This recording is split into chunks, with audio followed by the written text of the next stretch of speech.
2 Samuel 14. Now Joab the son of Zeruiah perceived that the king's heart was toward Absalom. And Joab sent to Tekoa, and fetched thence a wise woman, and said unto her, I pray thee, feign thyself to be a mourner, and put on now mourning apparel, and anoint not thyself with oil, but be as a woman that had a long time mourned for the dead.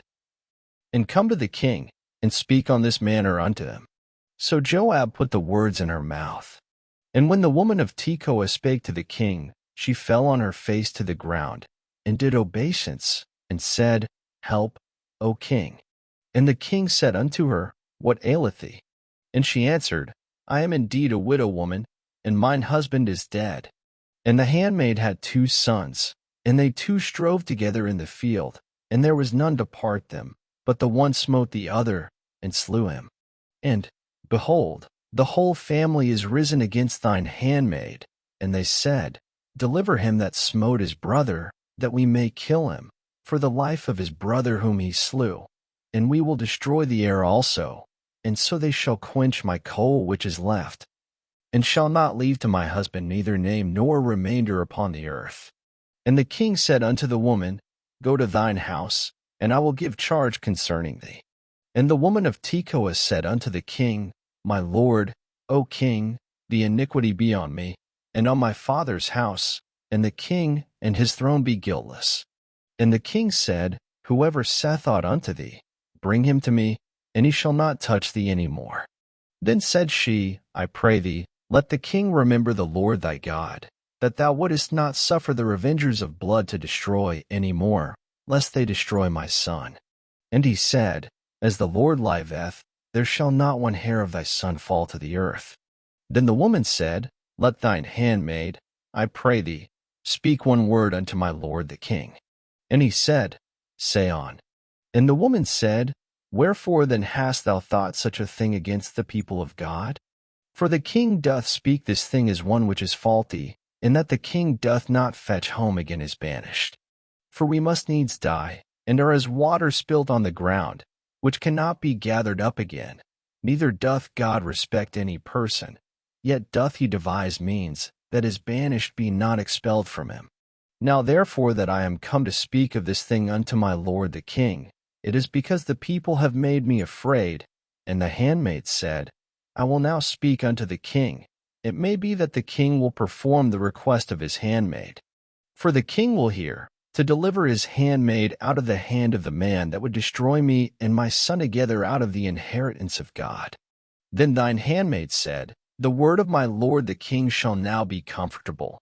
For as an angel of God, so is my lord the king to discern good and bad. Therefore the Lord thy God will be with thee. Then the king answered and said unto the woman, Hide not from me, I pray thee, the thing that I shall ask thee. And the woman said, Let my lord the king now speak. And the king said, Is not the hand of Joab with thee in all this? And the woman answered and said, As thy soul liveth, my lord the king, none can turn to the right hand or to the left from aught that my lord the king hath spoken. For thy servant Joab, he bade me, and he put all these words in the mouth of thine handmaid.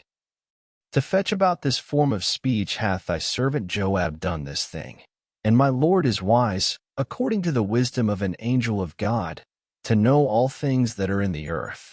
And the king said unto Joab, Behold now, I have done this thing.